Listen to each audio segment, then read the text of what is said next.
you listening or are you just speaking? Because if I answer you, you're going to keep talking. Go ahead, I'm waiting. Okay, awesome. Rafi, I don't understand. Your space is the only one where people ask questions and I keep fucking talking. It's the weirdest thing to me. I'll get used to it. But Rafi asked a very clear question about can Donald Trump just leave the Iranians hanging out to dry, right? And I said, and this is where my statement came from, context is valuable in conversation, is I said he will have Iranian and Persian diaspora members really angry at him. You will have Persian communities in the United States that are angry at him. That will be mildly a pain in his ass and his reputation. Outside of that, if the rest of the world is frustrated, they're frustrated that this war is happening politically. So he's not going to catch a flack from people for leaving and exiting this and allowing the world to move on, right? Obviously, the most impacted people will be the people still in Iran and the people who still have family in Iran, which, by the way, I'm one of those people. I still have a significant of my father's family that's there. So I am not minimizing what that would mean if the Americans just shit and run now on the Persian people, right? I'm not minimizing that, but that wasn't the question that Rafi asked. The question Rafi asked was the consequence Trump would face, or do I think he could get away with doing that? Yes, I think Donald Trump is very capable of shitting on the freedom or the possibility of freedom for Persian people if it benefits him and if he has a clean exit. And the only real backlash he would receive in the United States would be from Persian communities. He's not electable again. I don't think he gives a shit.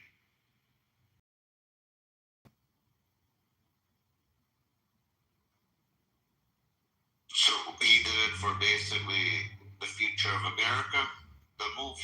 This was like a power play for him. This was a regional defensive play. Israel and Iran were getting into a place where the United States was going to have to make a really, really harsh decision into what was going to happen. And the reason, the United States spends billions of dollars a year as the defense apparatus for most of our Gulf allies, right? We are a defense apparatus for the Qataris, for the Kuwaitis, for the Emiratis, for the Israelis, right? The United States is a defense apparatus for Western Gulf nations. And the thing that we are defending them from is the potential risk from Iran and its proxies. So if the United States weakens the regime to where they cannot fund and support those proxies, and they cannot pose as heavy of a risk or the horrible potential of them having nuclear means to fire a nuclear weapon and trigger a global cascade of nuclear weapons being fired in different directions, then that's a win, right? That's not a win that has anything to do with Donald Trump trying to bring Iranian or Persian people freedom. That is not what that risk was. That is not what that was about. Again, a positive side effect, if he can pull it off, fantastic. A secondary thing for him to be congratulated on, fantastic. But from a political lens, from a commander-in-chief in the United States lens, keeping the United States strength in the oil-rich region that is the Middle East, keeping the Israelis from getting into a nuclear conflict, from threatening the nuclear conflict, because every time Israel starts to lean in a direction, Pakistan pulls its dick out. And then you have a very different conversation. If the threat to Israel is not there anymore, then Israel doesn't have to start to lean that direction.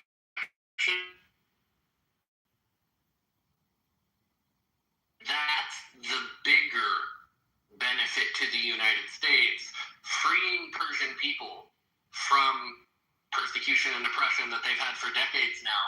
It wasn't an American priority 10 years ago. It wasn't an American priority 20 years ago. It's not been an American priority. It isn't an American priority now. It's a secondary opportunity. We might want it to be. I would love to think that my family that's still there on my dad's side could have a better future without that regime in place. I don't think it's Donald Trump's priority. I don't think it's any American politician's priority. And frankly, I don't think it should be. As somebody who lives in America, I don't think the commander-in-chief's decision-making should be based on trying to free citizens of an oppressive regime because we would have to do that in 70 fucking countries. I don't think that needs to be the goal, and I don't think anybody being honest would say that is probably what got the United States to get involved, as much as the escalating tensions between Israel and Iran, and the tensions that were being flared in a region that's really fucking important to the United States. It quelled the risk to Israel, and it quelled the risk to our strength in that region, because our allies in that region are now much safer and much stronger than they were prior to this.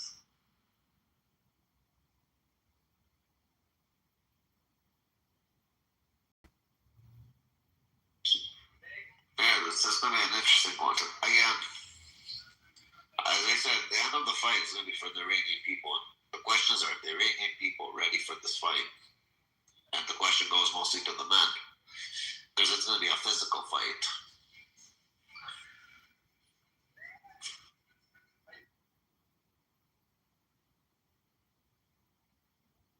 Well, and then there's the uranium that either, like, Trump wants it, whether they give it to him or not. So, you know what I mean? No, I like everything that Brand is saying, everything that Viking is saying. I'm understanding, seeing, but I just cannot, like, after all this hype, or maybe because I was hyper focused around the topic, to see it just to basically be a big fuck you to the people. That's one thing. Like, this is gonna be a disappointment to me already. Sadly to say.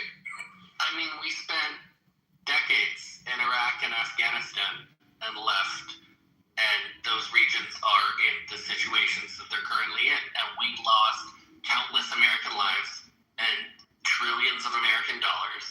And so, you know, we have done this time and time again. If we're just speaking from an American lens, we did it in Vietnam, we did it in Korea, we did it in Iraq, we did it in Afghanistan. The United States has many times put a lot of resources, human lives, blood, sweat, tears, and a ton of fucking money into black holes that we eventually pull out of, and you know, in a good way or a bad way, write an excuse or a reason, and we leave.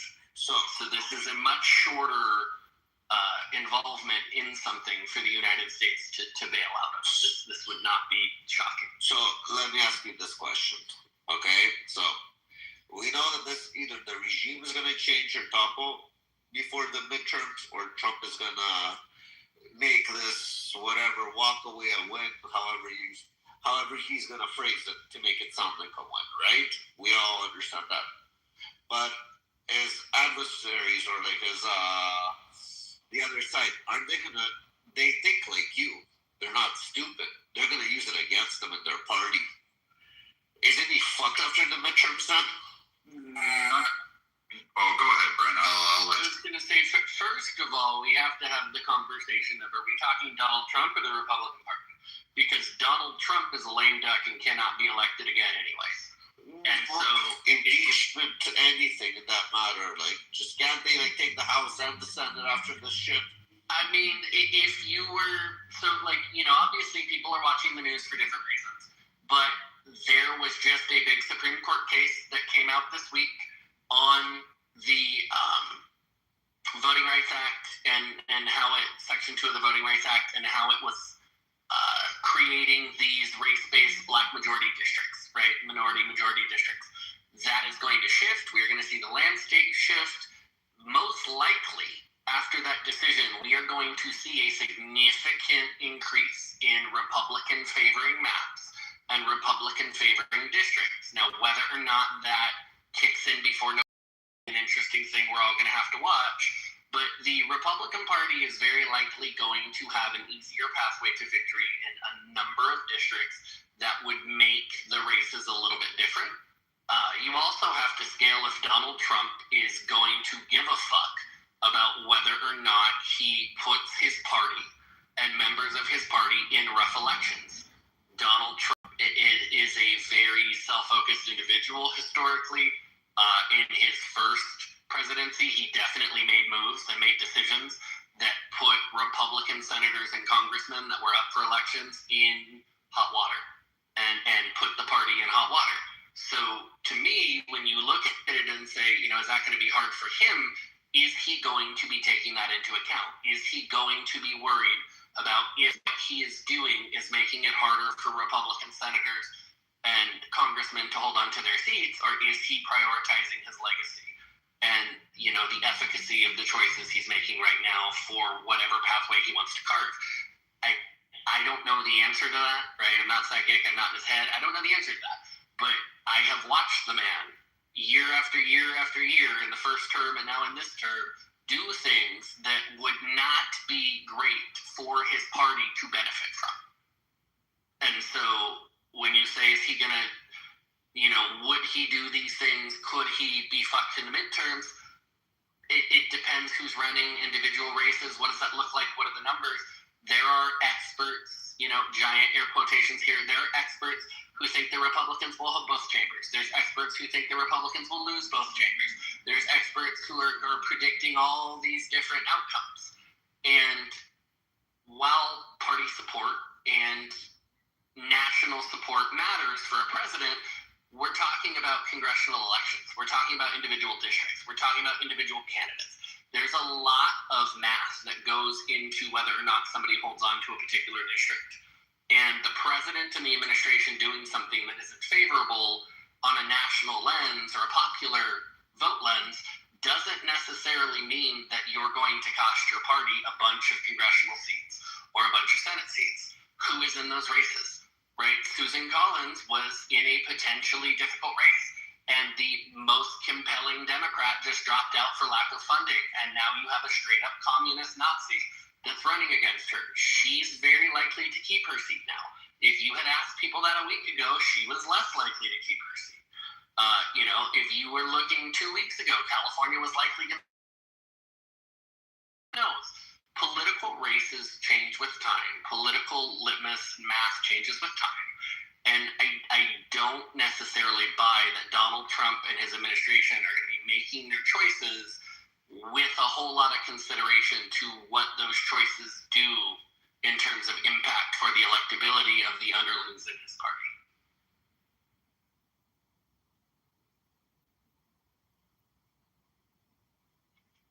So aside from that too, with the midterms though, what the Democrats are also lacking optically, the other side, is they're lacking a centralized platform. They're still running on anyone but Trump, and we're just going to impeach Trump. They're not really bringing forth a vision on even the local races. Like if you look at the governor's races, the Democrat side spent the majority of their time talking about Donald Trump, and it's not resonating with the people. So the Democrats themselves have, I would say, Brian, what would you say, a 50-50 playbook at best? They're not really cohesive on a more unifying message.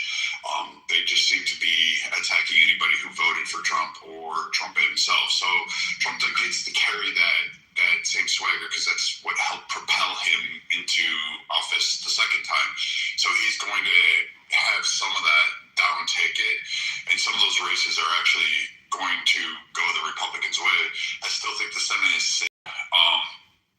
I don't see anything right now between the map and the math where Democrats really come out on top of the Senate. It could change. I mean, it could be a big flub and all of a sudden there's a blue wave, but it's highly unlikely. I think that the Congress is 50-50 still. I still say plus or minus 4. However, there's a condition to that one. Depends on how the maps are drawn. There's some playing around right now. This is going to be a very turbulent midterms. This will be interesting to watch. That's going to come to play. In terms of the Iran, it depends on the narrative that comes out.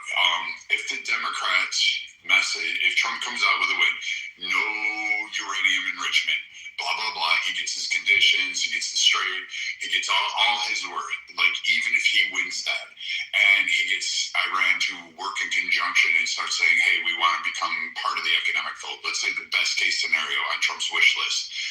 He walks away with that win.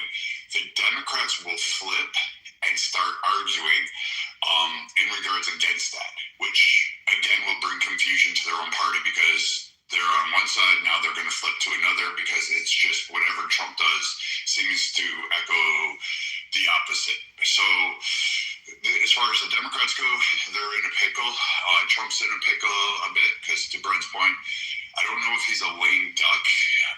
Trump's really pushing out those executive orders, and he's doing a lot of things without Congress. So, I mean, it's hard to say if he'll be a lame duck. And if he does retain the Senate, he's not going to be removed from office. And, I mean, unless something really major. And if he gets a Republican win in the Congress, he's going to be untouchable, really. Well, they're saying if they flip the houses that they're going to impeach him. So he's going to spend the last 2 years fighting him. Yeah, but I mean, here's the thing. That is difficult if you are trying to push things through the Congress and the Senate. Let's do a hypothetical, right? The Democrats pull off a miracle, and they end up with the House and they end up with the Senate, right? The greatest number they could possibly get in the Senate would be maybe 52, maybe 53, right? So you have a majority, simple majority in the House. That gets you your impeachment, which is essentially your indictment. The House does the impeachment hearings. They successfully impeach you. You've now been indicted. That indictment gets transferred over to the U.S. Senate. The U.S. Senate then convenes the trial process, which is either overseen by the Chief Justice of the Supreme Court, by the Vice President, or there's a number of other protocols where they can pick somebody else. But essentially, you put somebody in charge, and then you have to hold an actual trial. The result is you need 2/3 of the United States Senate, sitting senators, 2/3 of them, to vote in the affirmative in order to convict somebody. So you're not going to get 2/3 of the U.S. Senate to convict anybody of anything. You're certainly not getting 2/3 of the United States Senate to convict Donald Trump, regardless of what he did. It's just not going to fucking happen. Politically, it's not happening. And so if he's not trying to get Congress or Senate to do anything for him, and he's ruling through executive order and through administrative power of having his cabinet secretaries and agencies like, the SEC or the EPA or, insert alphabet soup agency here, pushing through policy adjustments, right? If you're having the Secretary or make adjustments to internal protocols and policies for the military, if you're having the Health and Human Services, if you're having EPA, if you're having any of them, you can have a really impactful change of how things work without needing Congress and without needing the Senate. You could have him lock himself in the Oval Office and basically participate where legally bound to in his impeachment process and continue to write executive orders that continue to get funneled to the Supreme Court in the shadow docket. And you could have him be one of the most impactful presidents while under impeachment, while the House and the Senate get absolutely no other work done because they're buried under an impeachment process. You could see that. But even in that, he could continue to wield power, and there's no universe where that process ends with him successfully being convicted in a Senate trial. The 2/3 majority requirement in affirmative vote on the Senate portion, right? The House portion of an impeachment, yeah, they can get majority numbers. It could happen. You could see the Democrats take enough seats and then Hakeem Jeffries rein everybody in and then successfully impeach him. But the Senate trial process, you don't have the numbers. You don't realistically, in any of our lifetimes, frankly, have the likelihood of finding a Senate that will have 2/3 majority willing to oust the president from their own party. The president is an interesting procedural concept, but it's very unlikely to actually. I don't think they care. I think they just want to put him through the ringer and then tie that to the Republican Party, just off like an overall. But that didn't work the last time. It actually hurt them. At this time, like I said, he locks himself in his office. He refuses to go testify. This Supreme Court is not going to make him. You end up in a position where the court, the president, the three branches will basically be fighting while he refuses to participate in something, knowing that the end result won't go anywhere. At the end of the day, our systems work because everybody cooperates. He is the executive branch. They are the legislative branch, and the Supreme Court is the judicial branch. If they say, you come participate in your impeachment process, and and he says, "Suck my dick, I'm not leaving the White House." All they can do is go to the Supreme Court and try to mandate him to. And this Supreme Court may or may not make him. And even if the Supreme Court says, "Hey, you have to participate," he could tell them to suck his dick. The enforcement arm is really sketchy when you start to get into a position where the individual branches are fighting with each other in that aggressive of a way with this type of a president. It's entirely possible they hold a bloody battle royale impeachment and trial process, which means that the House and the Senate will stalemate and get no work done for 2 years. He locks himself in under siege and just rules with the pen of executive order. And we as Americans deal with absolutely nothing of function. That's entirely possible. Now, I don't think we're getting there because I don't think that you get the Democrats to take the majority of the houses to be able to do it. And even once you get an impeachment, that's referred to the Senate. The head of the Senate, the protocols, the rules, and the procedures around the trial. If the Republicans are holding the Senate, you could see a situation where they simply procedurally stall, similar to what Mitch McConnell did on calling a vote or calling processing for Merrick Garland's nomination. You could see a situation where Senator Thune simply ignores the referral that came out of the U.S. House. And Democrats can scream and they can kick and they can throw a fit, and he can sit on that for... There is not a court ruling, there is not a statute that says how quickly he has to move forward with that process. They could challenge it and again go to this Supreme Court. But it's very likely you have a President Trump and a cabinet that just obfuscates and stalls, and he barricades himself in the White House and says, "Fuck you, hold your witch trial." And I'll tweet every day at 3 a.m. and I'll get on the news. I don't think it would be good for us, but I don't really see a world where Donald Trump is that worried about them trying to chase him down again. They failed the first time when he was in a weaker position. They're not likely to succeed this time. What happens when he's, as time actually finishes in office, everything that he went against, can he be tried for that? So he has presidential immunity for most acts he does, and the Supreme Court clarified what that was, and it's now pretty broad, that you would have to be able to charge him with some sort of criminal act. And the general process to deal with a president doing something they're not supposed to is the impeachment process. That is the process. That is the process of removal. We did not set up a system for you to go try the president of the United States in criminal court. Right? That's why if he is doing something improper, it is up to the House to impeach, the Senate to convict. That is the process for the removal of a president who's become problematic. That's what that process is. And so if he is not cooperating, but he's the president, the odds that you're going to be able to try him in some sort of judicial process when he's out of office, very unlikely under our structure.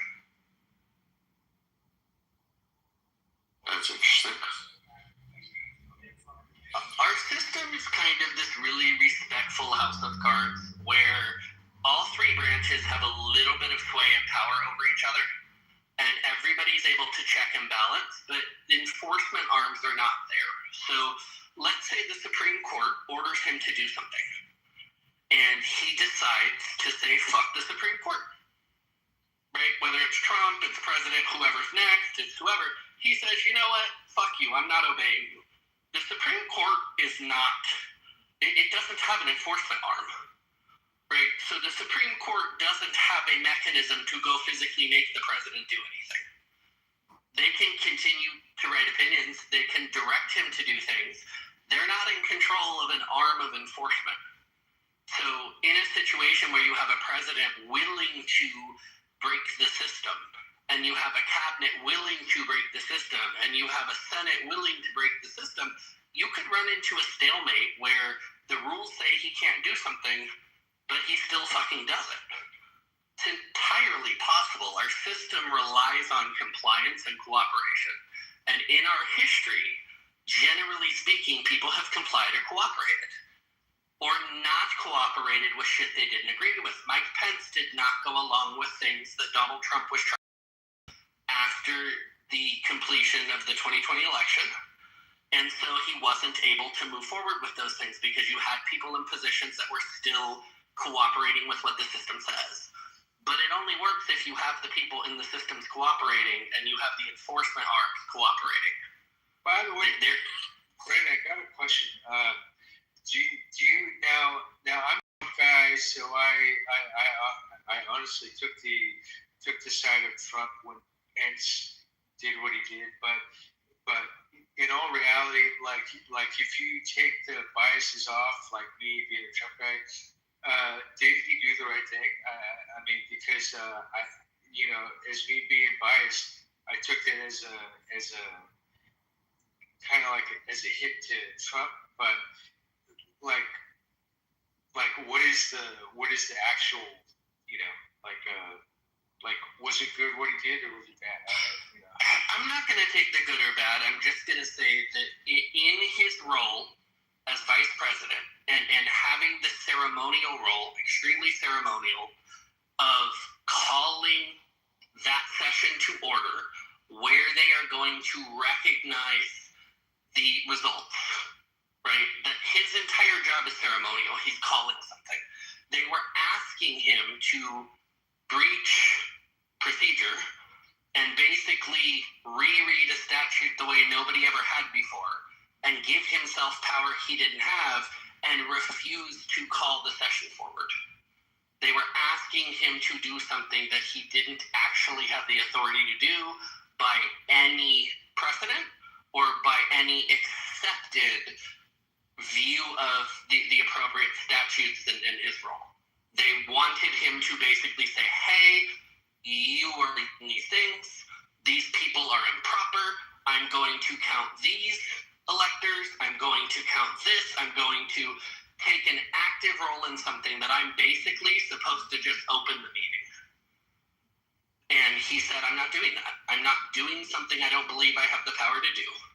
I'm not doing something that's never been done. My role here is pretty much to just open the process and then accept the numbers that are put forward, which is what every vice president for eons has done.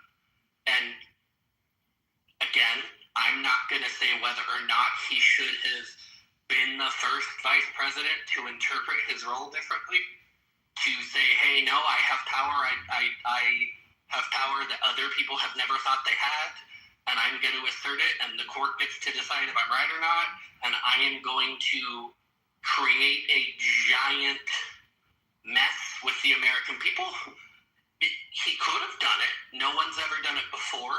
I don't think you're going to see anybody do it moving forward because it is very much interpreting his role as something that it isn't written to be in that process. Now, people who wanted him to be a Trump loyalist said, hey, you should have done that. You should have accepted the version of the statute or the interpretation of the statute that we were trying to say we believed, and you should have stalled the process and bought time and let it go to court and given Trump a chance.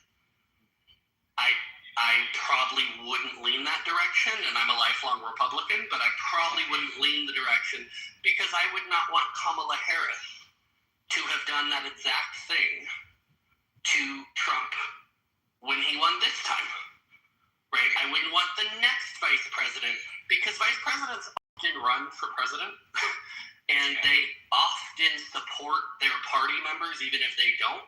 So setting a precedent of saying the vice president has expansive power of interpretation in that moment when they're really supposed to gavel in a meeting, I personally am not comfortable with that.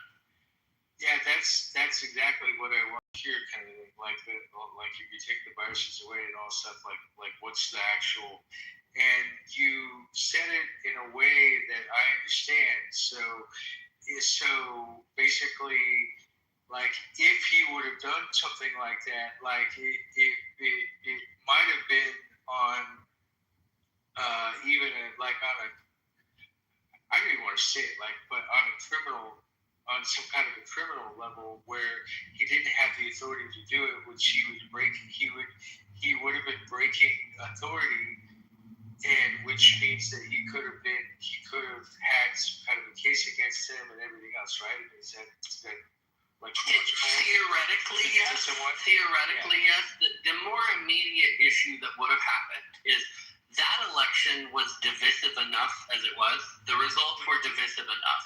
If he had interfered with that process and stopped it or stalled it and didn't accept results, and the administration was kind of stalemated, the court would have had to get involved, and you would have had the Supreme Court taking an active role in deciding an electoral process, and that doesn't ever work out well. Those of us that are old enough to remember the hanging Chad debacle in Florida, when the court has to take a role in the definitive result process of the legislature in elections, that's a horribly risky territory to get into, and they don't want to do it, and we as the American people should not want them doing it. So I, for one, was glad that didn't happen, that he held the ground.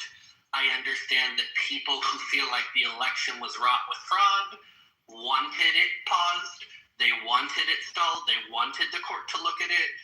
The implications of that are that half of the country would never have accepted what the court decided on anyways. So you would have ended up with the court basically being the entity that decided who got to be the president by what results they accepted it to. And that would never have been accepted by about 50% of the country. And that would have been a huge risk compared to what Mike Pence saying, you know what, I'm not going to accept that my role is any bigger than gaveling this in and accepting the process, because that's what every vice president before me has done. I'm not going to listen to my party or my president in trying to redefine my role as broader than I think it is. I think it's frankly why he picked a very different vice president this time. I think there was a different thought of if there is ever a situation of picking between avoiding a big bomb and accepting the status quo, I think he thinks with this vice president he'd get a different result. And I for one, am glad Mike Pence was there in that moment, because I think it kept our republic in alignment. Whether or not that meant, you know, that the president that we got wasn't the one that we should have had, I'm not going to take a stance on that, frankly. Sometimes you end up in a position where you look at it and go, okay, do we like what this guy did, or do we think what he did is ethical? I think he stayed in the ethical guidelines. It doesn't mean I was cheering it on, but I do think that when looking at what that role had historically been, he stayed in consistency with that. Yeah, I remember when lawyers got in trouble, like with what Trump was trying to ask them to do. And I remember listening to that, and I was reading about that, and I was like, what the fuck? You know, because that's just not normal. You know, obviously, and that was just the toughest. And so I was like, well, wait a minute. Well, Trump is asking them to do something that you're not supposed to do, kind of thing. And so that's when I was like, well, wait a minute. Well, you know, Trump was always saying, well, the election was rigged, the election was rigged, the election was rigged. Nobody, obviously nobody really wanted to take that on. And then Trump, I was reading, he wanted them to do stuff that he wanted to do instead of, basically the right thing to do. And they're the ones that got in trouble for it. So, and that's when I was like, well, wait a minute. That's criminal shit, but obviously, I kind of looked at that as a like with a caution kind of a thing, like a red flag kind of a thing. But in the end, I ended up voting for Trump again. But it was just one of those things where it's just like, what the fuck? So I'm old enough to remember, and people didn't really put these together as similar situations. But when you had the hanging chads in Florida, and you had the Supreme Court rule, and they ruled in the way that they did, which allowed the count to be in the direction that it was of George W. Bush winning, right? There were people on the fringe end of the Democratic Party who pitched forward challenging the legitimacy of electors from several states. It was a fringe thing they pitched in 2000, and their party hushed it down and said, no, you can't possibly do that. So this isn't a new idea. This was an idea that the Democratic Party pushed forward on the fringe ends when they wanted Gore to keep fighting after the Supreme Court came down. There wasn't another avenue in the court. There was an avenue to ask the legislature to call an emergency session and try to basically change protocol, or to challenge, right? You are the current party in control. During an election, challenge the legitimacy of the electors and force the court to hear this and deal with this. There were members of the Democratic Party who wanted that exact strategy used in 2000, and Al Gore said no. And mind you, when you go back and you look at that, Al Gore could have easily done that because he was the vice president. He could have been the person himself to refuse to gavel in the meeting, to challenge electors, to fuck up the process.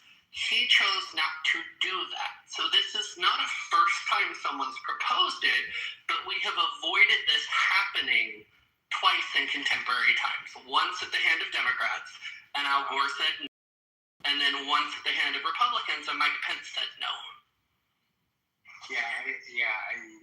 I didn't know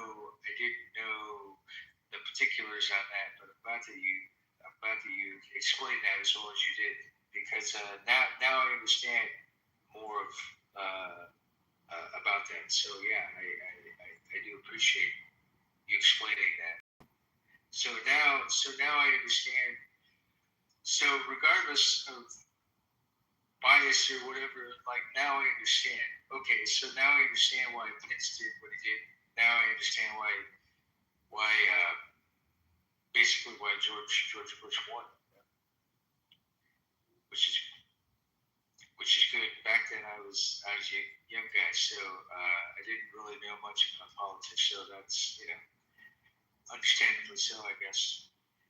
But yeah, now I completely understand. We've always had gray area procedural options when it comes to elections, electors, delegates, counts, whether you're talking about a primary, whether you're talking about the general election.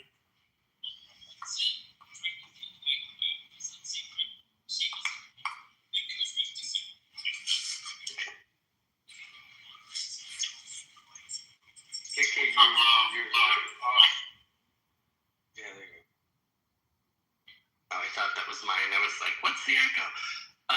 We've always had gray area, and whether or not you're willing to color into it, whether or not you're willing to exhaust procedural moves. Had Mike Pence exhausted procedural moves? No. But he looked at it and said, I don't have grounds or reason to do this. Had Al Gore exhausted procedural moves? Not at all. Like when the Supreme Court came down and that meant he lost, Al Gore could have mounted a significant challenge, and he made the decision not to, in the same way that Mike Pence made the decision not to, right? It's frustrating if you vote for somebody, you want them to win, they are saying, hey, I got cheated, and then you're told that, the procedure stopped the cheating from being caught.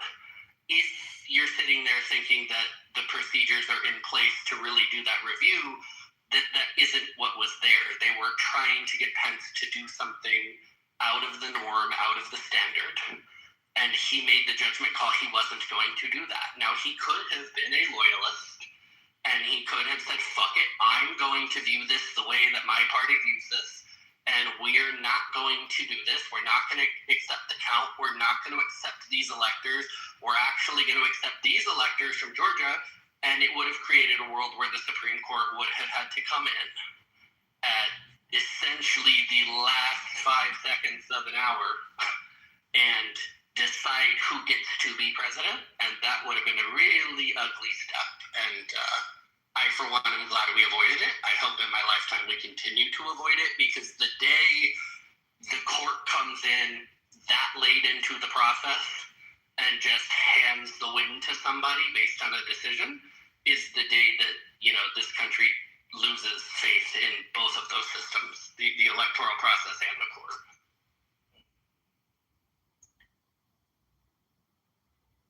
Well, and that's when you get into the banana republic bullshit. You know what I mean? Yeah, and here's the thing: nobody likes to lose. Nobody wants the other side to be in charge, especially as divisive as we are now.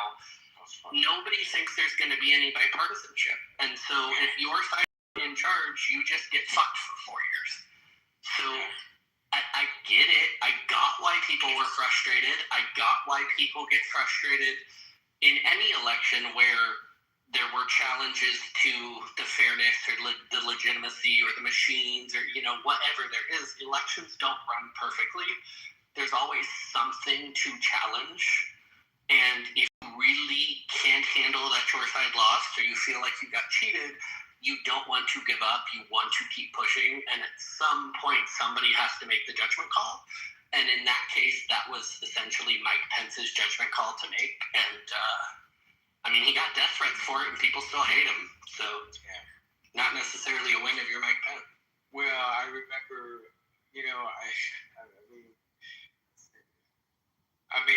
if I was in Washington, I would have fought that day, believe it or not. But it's one of those things where, I was so, I was so gung ho about it and everything else, but when I remember when I heard that Mike Pence did what he did, I totally didn't understand. I was like, what the fuck, this guy's, off with the head kind of thing, and it was just a crazy time. And so the end result, basically we've seen the best in the first term, and then we've seen the worst in Joe Biden, and then now we're back in the second term again, and it's just been a fucking roller coaster the last, let's just say, 5 or 6 years. It's been a major roller coaster, and I hope this never, gets to this point ever with the divisiveness now, because now it's, when Biden was in office, we were talking negative and blah, blah, blah about Biden, but now it's the same exact thing. And not only that, but I still talk with a few people that have TDS big time, and I always tell them, well, you're telling me exactly what we told Biden back when he was in office, and it's the same shit. It's the same exact thing. So I kind of have to take a step back and kind of laugh at them because of my own experience with doing the same shit. So I don't know. There's a reason why such a large amount of lifelong politicians have retired in the last 4 to 6 years. Yeah, they understand that the system is broken. Their job is not going to be useful anymore. So the ones that are left, like Ted Cruz, who I know very well, they are power-focused people. They are going to stay even if the system is broken for personal reasons, for political reasons, whatever it may be. A lot of the old guard have left, right? And they didn't just leave because they didn't think they could be elected again. They realized their chambers are not functional. The House is not functioning how it's supposed to. The Senate is not functioning how it's supposed to.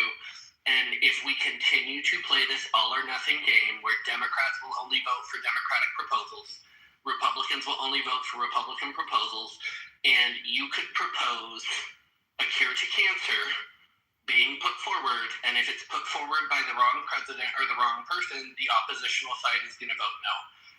That is such a broken place to be. We were not that as a system 10, 15, 20, 25, 30 years ago. We've inched our way, but we've inched our way to the place where Donald Trump could literally acknowledge there is, life on Mars and sign a treaty with Martians, and the far left would never want to ratify that treaty. They would never want to give him a win. Yeah. And we have people on our side that will never let a Democrat have a win either. And it just becomes such a broken mess. Like, it just is crazy. And it's not the only branch of our government that's having this problem. The only hope most of us have, I think, is that the old guard has retired. The 50-year-olds are becoming the old guard, right? You're getting rid of the Grassleys and the McConnells, and the old guard is becoming fucking Ted Cruz. The 50, 60-year-olds are becoming the old guard. And hopefully they are able to lead their party behind them, the people that are in the offices, not the voters, into functionality again. Because otherwise we're going to end up in this nightmare cycle where we don't get anywhere. I mean, some of these bills and omnibuses and budgets that don't pass because people are holding them up. I mean, we have Senator Tillis that is sitting on nominations because he isn't getting his way in other business matters. And so the president wasn't getting people nominated for weeks and weeks and weeks and weeks for important positions in our government because a senator said, you know what, fuck you, I'm going to hold up the voting process. I'm on committee, it's tied, I'm the tiebreaker, fuck you, until the things I want get done, we're going to be at a stalemate. And both of our political parties, you hear it all the time with Congress members, we need to be more strategic, we need to block more votes, we need to simply not show up. Where, it's going to be the thing they did in Texas where they all left the fucking state to avoid voting. If you hit that point, you just have a broken system. And the problem is the parties don't lose, we do. We as the people do, right? The federal employees of this government have been fucked so many times in the last calendar year with loss of paychecks. Their insurance is shut down. They're not at work. They lose their job. They're furloughed. They're gone because senators and Congress members are playing political games and refusing to pass budgets and do the things that are their actual fucking job. So it's frustrating because we're the ones who lose. They don't lose. They still get paid. Their insurance doesn't go anywhere.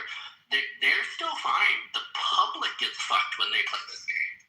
Well, it's exactly what's happening right now because, what is it? What was it, the Senate or something like that? As far as the DHS bill, the funding bill, we're still in a fucking shutdown for that particular, for not wanting to pay ICE or to do the CBP. We're still in a shutdown. People aren't, the news has moved on, I guess, from that. But we're still in a shutdown, and I guess the Senate was supposed to be back on Monday or Tuesday, and they said, fuck it, we're just gonna, we're gonna take another 10 days off. Like, what the fuck? You know what I mean? Like, for what?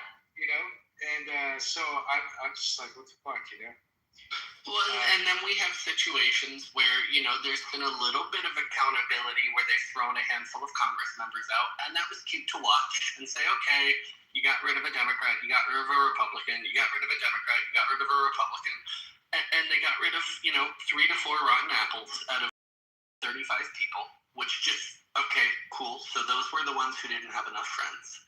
You got rid of the people who didn't have enough friends.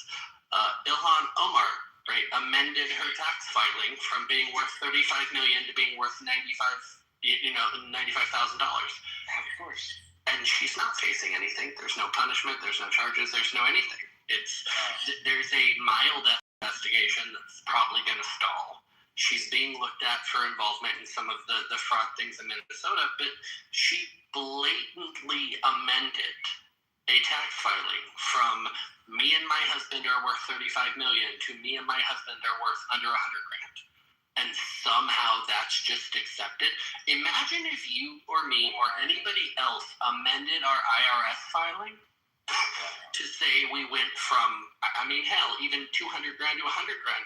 They would automatically audit you and be up your ass looking through your Venmo and your PayPal and your bank accounts. She amended her filings, her disclosures, to say, oh, I'm actually not worth 35 million. And by the way, we dissolved that winery that was on paper. So it's not a business anymore. Oh, okay. We're just accepting that? That's just, got it. No other human in the world would get away with that but a member of Congress. And even our side is not really pushing her on it. They're making fun of her for it. It's becoming a political ad. But you don't hear them every day demanding Jim Jordan and the Ethics Committee review her. You don't hear them all. I mean, there are 200 and something Republican members of Congress. Why do we not hear 200 people saying she needs to be on an ethics review every day? Why do we not hear that in the news? Because she's part of the club. She's part of the uniparty club where they hate each other on political grounds to keep their jobs. But when it comes to holding someone to account, if I hold you to account, you can hold me to account. So why would we hold anybody to account? Well, yeah, and not only that, but like, here's another thing too. Like, guess what? The American people hate you. So guess what? Like, if you were paying me and I lied to you, what would you do? You'd fire me, right? So the same thing with the congressman and all the politicians. Like, hey, guess what? Me as an American taxpayer pay you. And then you have the audacity and the balls to lie to me.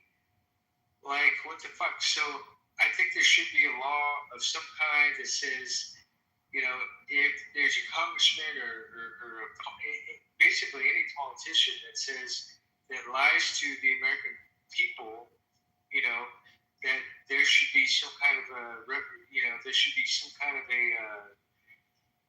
maybe you get fired or maybe you get, time out for, a good, maybe month or two or whatever like that. Just, there should be. The problem comes into, and this is very similar to, the court is more my wheelhouse, but like the Supreme Court is not bound by ethical standards.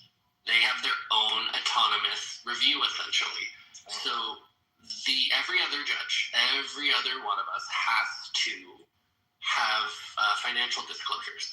So if you were a district court judge, you were a magistrate judge in the federal government, you were a circuit level appellate judge, anyone but a Supreme Court justice, there is a strict code of ethics and filing requirements. If somebody gives you a gift worth more than $45, if somebody buys you a dinner for more than $45, you have to report it. Judicial financial disclosures are pages and pages and pages and pages and pages and pages. The Supreme Court doesn't have to, right? They don't have an ethics standard because who would impose the ethics standard? Either Congress would force them to have one, which they never have, or the Chief Justice of the United States could impose an ethics standard. We have never had a Chief Justice impose an ethics standard on the Supreme Court because they have always said it's not necessary, we'll just govern ourselves. So it's the same thing. If we were going to have a law about what Congress can and can't do, Congress would have to propose it and pass it. They're not going to do that. They're not going to propose and pass a law that says that they get punished or they get held accountable. You might have someone propose it, and usually the person proposing it is just doing it for political expedience because they know it'll never pass.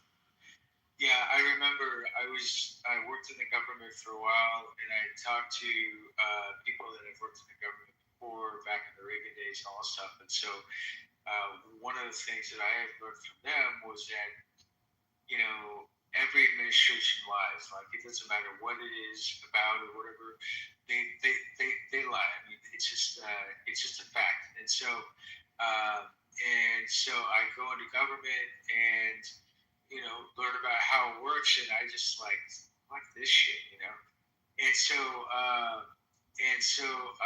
ended up leaving the government, but after before I left the government, one thing I learned from one other government employee, and I can't remember what he did or whatever, but he was telling us that, like, the peace treaties and all the wars and all that stuff that goes on that you do from between the governments. He says it's all about money. Like regardless of what it is, he says basically what it is it's money changing hands. And so I remember that. And so like this time that we're in the war now, well, obviously money's changing hands somewhere. Obviously between Israel and the United States, obviously money's changing hands. The same thing with Ukraine. NATO's buying the military stuff for Ukraine to fight back and stuff like that. So, so the stuff with Iran, I think eventually, if there's a deal that's ever going to get into place, I don't think Trump's going to give Iran money, but maybe what he'll do is he'll take off the sanctions off of the money that they already have, or the money that is being held up, I guess. But basically, there's going to be some kind of a money transfer, some kind.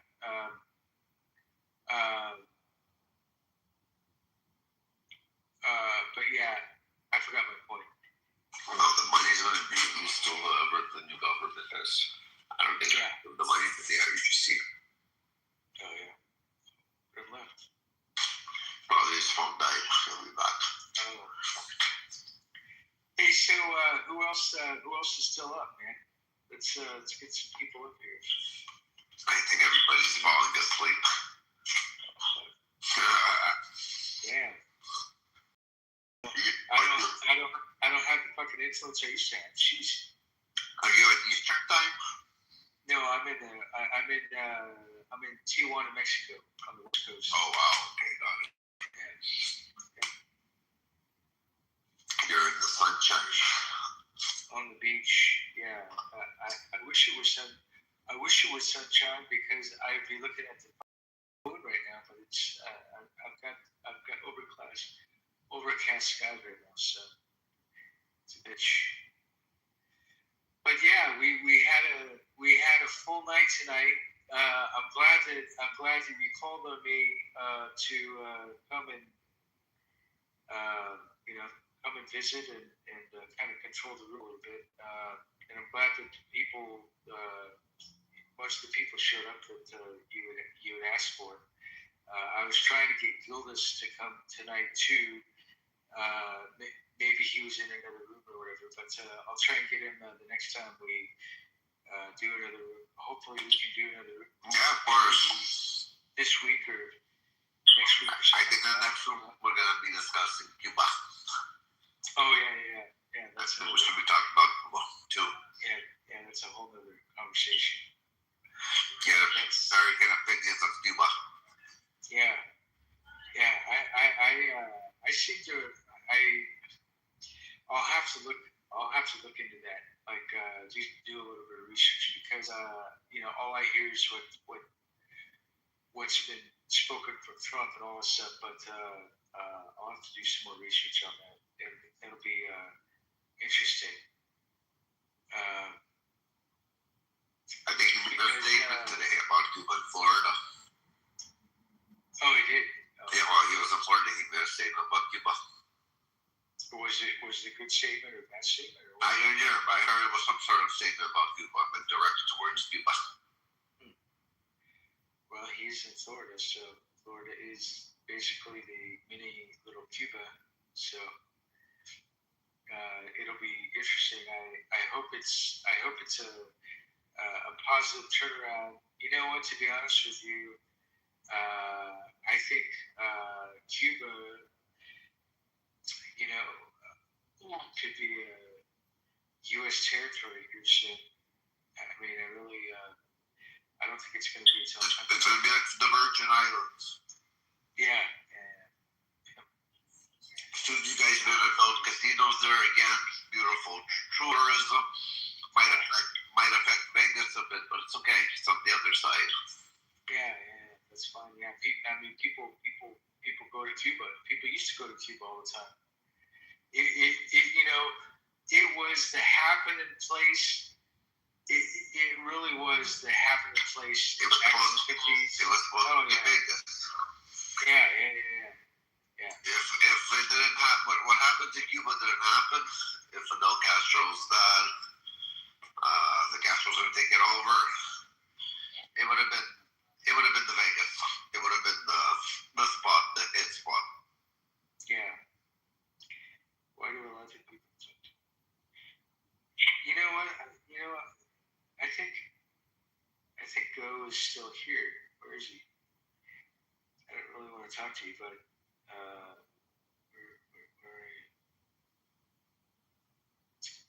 where did he go? He was oh, there he is. Yeah. Thank you, Rafi, why did you ban me earlier? I didn't ban you. If I banned you, you wouldn't be able to come back into this room. So, you kicked me and I tried to join so many times. Right after I said something, you didn't I like. didn't put you in the audience. That wasn't me only. Somebody else put me in the gulag. I didn't see that you were even in the gulag, to be honest. I thought you might just know somebody kicked you out of the room. Well, fucking 2 hours passed and now everyone's gone. But Father's still here. Yeah, we still have visitors here, dude. They might be asleep or whatever.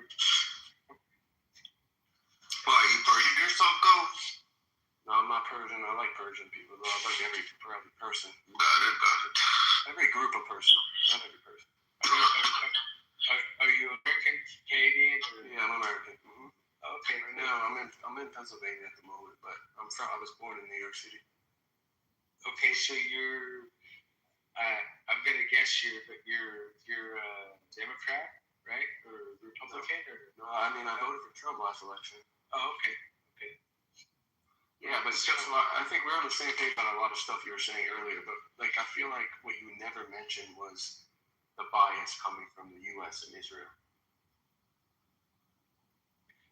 Well, the reason for that is because it's basically what they spew out. It's what the news comes out every day.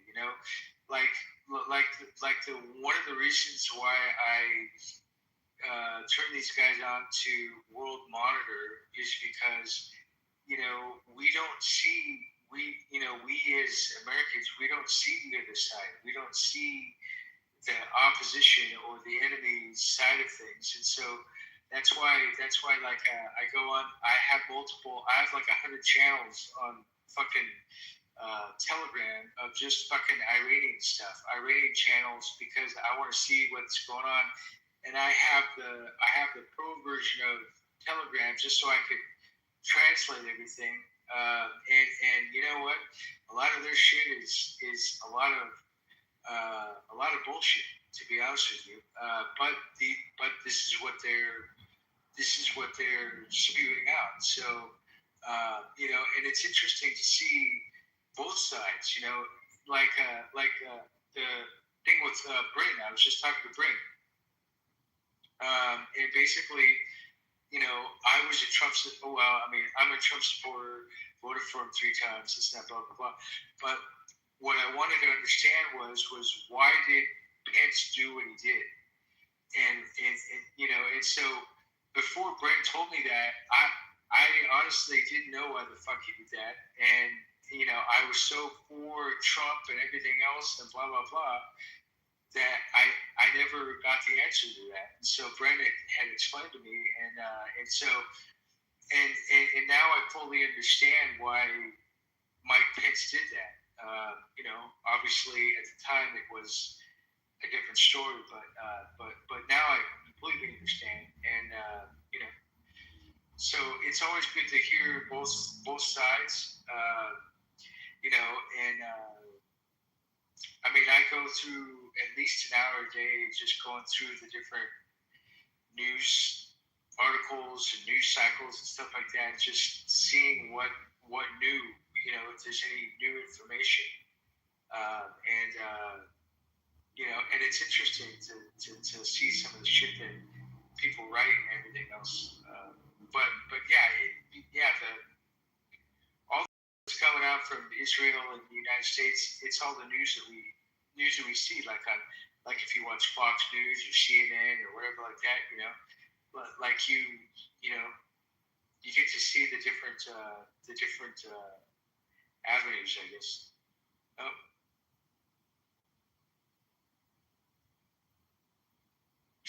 Got a phone call. No disagreements there, really. I think it was more BB earlier who I strongly disagreed with. But I feel like you were maybe like,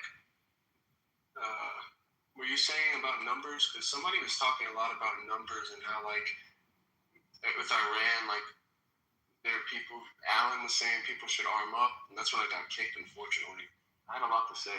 Well, I feel like you were one of the cooler ones, so I didn't get the chance on this since you got kicked.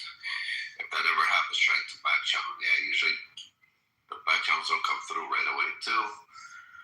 But what's it called? no big deal. Where was I going with this?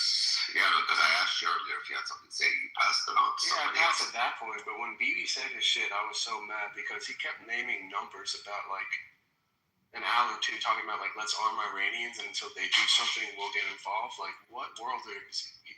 I don't want to talk too much about him. He's not here to defend himself. Like, everyone here. Well, he's optimistic, like most Iranians are optimistic, but they're all distracted by that shiny new car. That's what I see it. That they see that they've been asking for this so long, like they're still in the honeymoon stages of this. Realistically, the honeymoon's about to end. We're about to overthrow. What's the next step? And nobody's talking about it. Nobody wants to talk about it.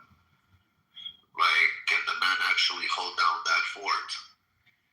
Could the people without military training become really quick militants? Let's say it this way, to hold it down. Yeah, and that's absolutely insane. They read people are all screaming yes in the diaspora, but do we actually know like we all know the region they're all from? We know how hungry the other people are. That there are bad people there. The Iranian people are the good people, yes, but there are bad people, and bad people like to take advantage of weak moments, and Iran's about to be in a weak moment. And that's what I keep questioning, that nobody can't give me a straight fucking answer. What's your question exactly? How are they going to hold it down? When you have neighbors like Turkey, Kurdistan, all these fucking other Islamic militant groups that usually take advantage of countries by invading or taking pieces of land, pillaging and everything else when the countries are weak or unstable, because Iran's about to become unstable really quick once they surrender. Because again, as it was said before, all the jobs there that control the power grids, the water supplies, you name it, are run by IRGC agents. And everybody knows either you're somehow connected to an IRGC agent to have a high position job, and the ones that are sitting on these jobs, if they have to run and deflect, who's going to take over? Do they know how to run the machines, the codes, everything like that? Were they trained for it? This is a complete, the whole government was basically government controlled. It wasn't independent businesses. So the systems that they were buying, everything that they introduced there, it's all it's going to be fucked up. You have to now decode. It's going to be a fucked up situation. Iranians are going to be very vulnerable. Nobody's speaking. Now, what is going to be the next step? Are the Iranians mentally prepared now to actually fight? This was the fight hors d'oeuvres, as I say. The main course is coming.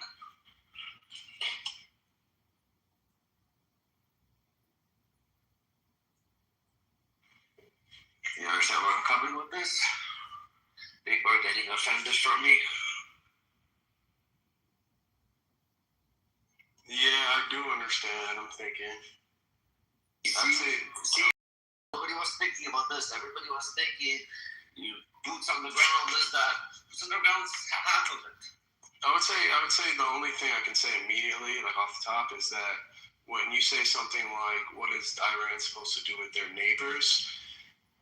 Like, or there's things that will overpower that. Like you're talking about geography, you have to consider like allies and how relationships work. Like look at Israel. Look at their neighbors. There are no neighbors. Yeah, everybody's hungry. Go. Everybody in that region's hungry. The Kurds are hungry. Turkey's hungry. Whatever fucking other militia that's following the Islamic book, they're running their own little militias. But are you saying if Iran is overthrown, like, with the change, like with their note being, like the IRGC attempted to be defeated and Ayatollah being killed, like, what's the end goal? Like, how would they eventually overthrow the powers? Correct. No, if they even overthrow the powers. Once they overthrow the powers, they're basically military. Everything has to dissolve. The commanders, everything. The civilians don't have training with guns or military equipment. It's gonna be fucked up. Now you're fighting against people that have training, the ones that have crazy new high-tech military equipment neighbors. So it's either America's going to be holding down the fort while that's what I'm saying. There's so much more to come. America doesn't look like it wants boots on the ground. They're going to make sure that the Iranians do take back their land. But for how long? 2-3 months? And then something's going to happen that the story's going to get swept under the rug and the Iranians are going to get fucked harder than they ever were. Honestly, probably. Because the U.S. is most definitely not invested for the well-being of the Iranians. And for the long term, that's the main war. They're not looking at the long term of this war. So the Iranians need to fucking get their act together because they wanted this. Now it's here, and I don't think they were thinking the next step.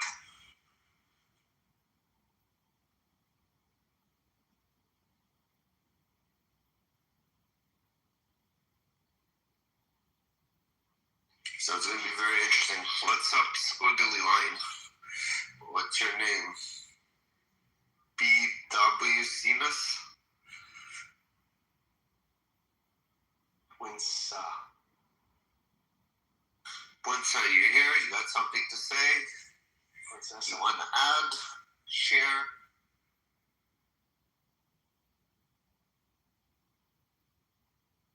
Guess you just wanted to come up on stage. It's fine. Yeah, but like the U.S. probably doesn't care about like Iran in the long run. I'm thinking like no, I was getting my smokes. So like it's like Iran mostly military, or is it like America? Because I feel like it would be Iran than America. Iran is not even close to America. What? You said I ain't from good old America? Hit us with your question one more time. I said, so is Iran mostly military, or is it America? Because I Iran than military. I mean, Rafi, you understand what she's asking or no? I have no idea what she's asking. Is it even a girl? yeah, he got a country accent. I'm from Houston, Texas. I got a little accent. So, yeah. I'm a girl. I just got a little bit of a really strong accent. Okay, so what are you asking? Slowly. Hold on, slowly. And I'm going to re-question it as you're speaking. You're going to tell me if I'm correct, because I just want to understand if I'm retarded or not. But go on. I was reading the Apple News thing, and it said Trump says Iran war terminated as war powers deadline arrives. And then I was reading it. So is he trying to say Iran is terminated? No, he's saying due to the fact that there's right now negotiations, that there's a ceasefire, the war is not happening, so he doesn't have to go to Congress. It's a trick. See, that's big brain activity. It's big brain stuff. Yeah, it's basically saying he doesn't need approval of Congress right now. So he told Congress to fuck themselves in a nice way. Yes. Let me just Google War Powers Act. But yeah, he played it nicely. Leo, what's up?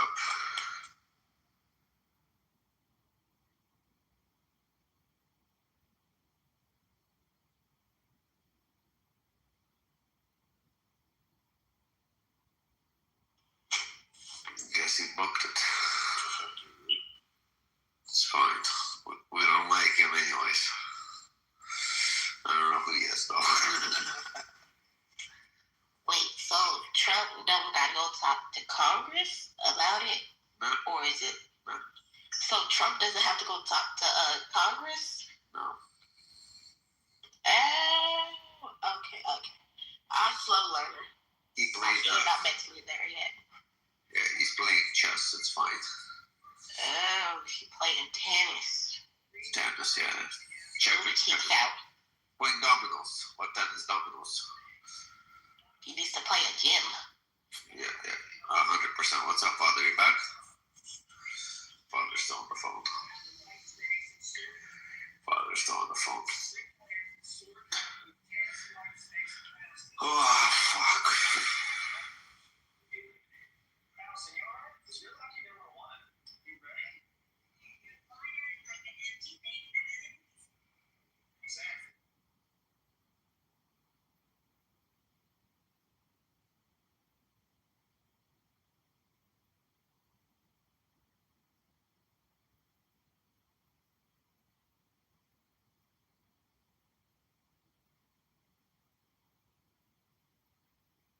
So if Trump didn't have to go talk to Congress, the war would have been happening, or would it have been like something else?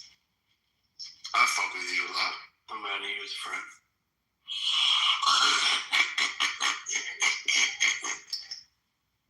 Who? You're like the only one that could come on here and ask a question and not be, make a statement that's wrong. Good for you. See, I kind of was anticipating if I should talk, because like my accent, some people don't really understand me. I felt kind of shitty, kind of churling.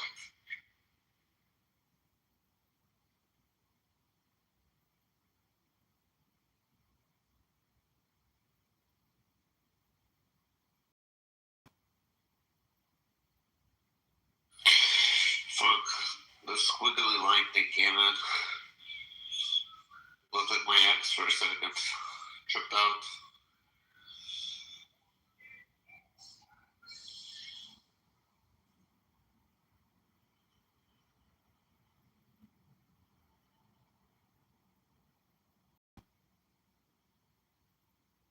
Okay, thinking about shutting it down, guys. It's 3 in the morning here where I am.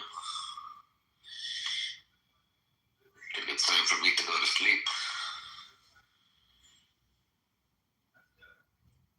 That's fair. You have a good night then. It's kind of slow.